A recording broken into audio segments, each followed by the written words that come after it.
maadaama roobkii da'ay muddooyinkii lasoo dhaafay uu saameyn xoogan ku yeeshay qaar ka mid a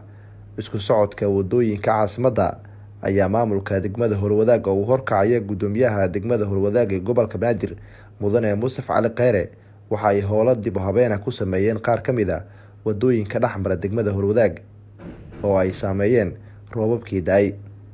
gaadiidka cagaf-cagafta loo yaqaana ayaa ka muuqanayay qaar ka mid a wadooyinka dib u habeynta lagu sameeyay si dib loo soo celiyo isku socodka gaadiidkii bulshada isla markaana kor loogu qaado bilicda caasimadda.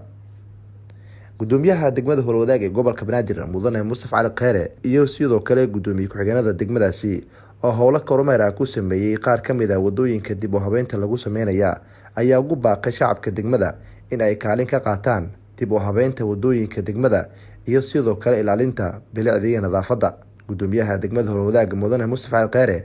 ayaa howlaha kormeerka kadib waxa uu la hadlay warbaahinta. habeenadan maalmaha dhan waxaan ku jirnay sidii aan uga saari lahayn meelihii haddana waxaan bilaabnay feeskii labaad oo ah meelihii gooyeen iyo waxyaalihii ay sameeyeen gaadiidkii ay rabeen inaan haddana markaa aan jidadka inta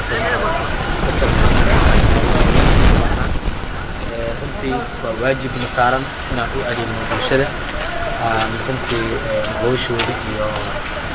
maadaama ay yihiin dad muwaadiniin ah inaan waxa ay baahiyahooda inta kala qeybna ka qaban. wadooyinka hadda soo arkayseen qaarna waxaa saaran interlogya saaran